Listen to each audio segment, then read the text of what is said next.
Across the world today, there are thousands of people groups living in villages just like this one in rural India that have absolutely no opportunity to hear the message of Christ.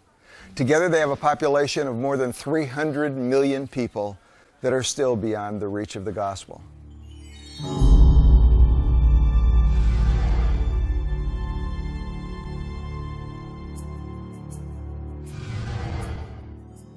Several years ago, over 10,000 missionaries, evangelists, and strategists gathered in Amsterdam for an event hosted by the Billy Graham Association.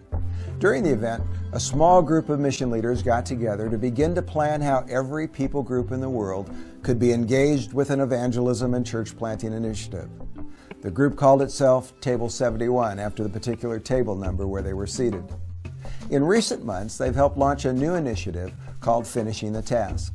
The vision of the FTT movement is to see every people group in the world engaged with an indigenously led church planting movement.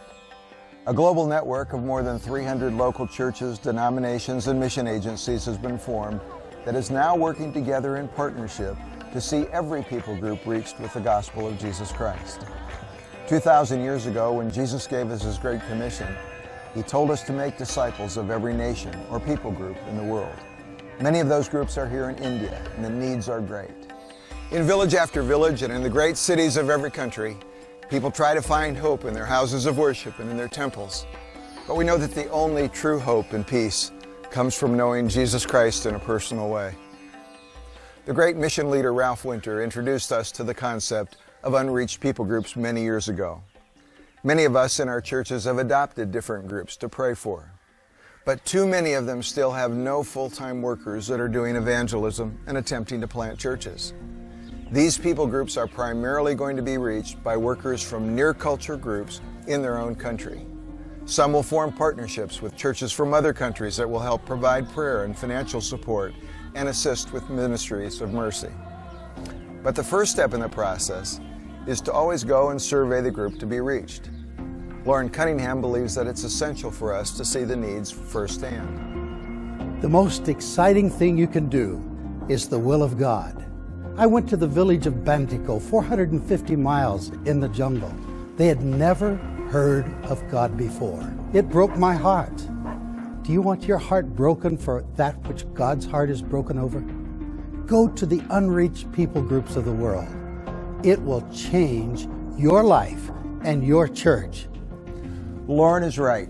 It's time for us to go. We've prayed for unreached people. Now it's time for us to go, to find a partner in the country with the unreached, unengaged group and begin making plans with that partner to reach these groups that have been so spiritually lost. There are reasons why these groups are unengaged and unreached. Some groups have no scripture. With others, it's a problem of literacy. 70% of the unengaged, unreached people groups of the world can't or don't read. They are functionally illiterate. They learn by oral means, such as stories or songs and drama. So if we're going to start new churches in these cultures, we need to reach them with a communication style that they will respond to. When I first heard about oral learners, though, it was obvious to me that we would not likely reach them best with a written tool like the 4 Laws. We needed to tell stories and in other ways communicate so that oral learners can understand and respond. What difference would it make for the kingdom if we could put together oral Bible teams that would send out people for 2 years, learning the language, and put together 40 to 60 stories, so that oral Bible stories will be in the local language, the heart language of the unreached, unengaged people groups.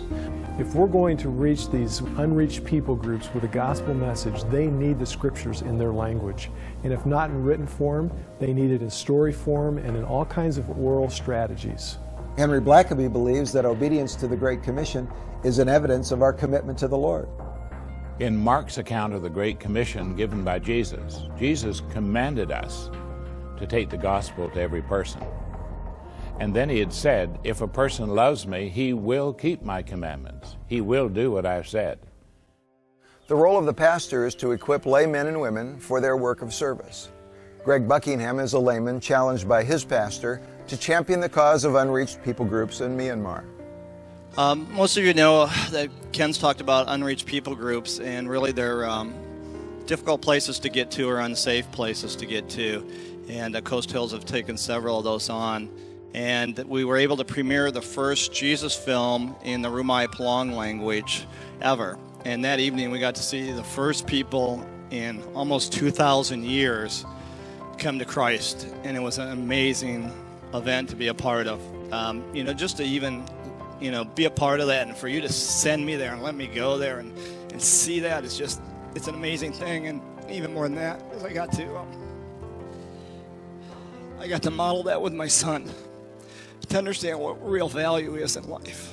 And he is part of being able, with me, to see the first people ever in a region of the world come to Christ. And to me, that's just a great God, a great gift.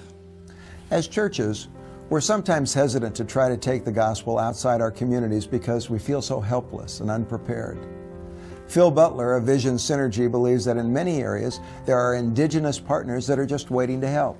There are already dozens, if not hundreds, of indigenous networks, partnerships, and individual agencies that are close to these unreached or unengaged people groups, but they may not have the resources, maybe not the vision, maybe they don't have other things that will help them connect. You could be the catalytic agent. Local partnerships are the key, but one other factor is absolutely foundational. You've heard of many important strategic things that need to be done for finishing the task, but I want to tell you about the most strategic thing, and that is prayer. By mobilizing a team to pray for the unengaged people group that the Lord's leading you to, you are going to find that the Spirit of God gets fully involved with your team, will lead you, give you the necessary strategy, open the doors before you, prepare the hearts to receive the gospel. Don't ever underestimate the power of prayer. It will be the most significant force and power and important thing that you're going to do in your work in finishing the task. So let's begin with these unengaged, unreached people groups and continue until every person has access to His wonderful love.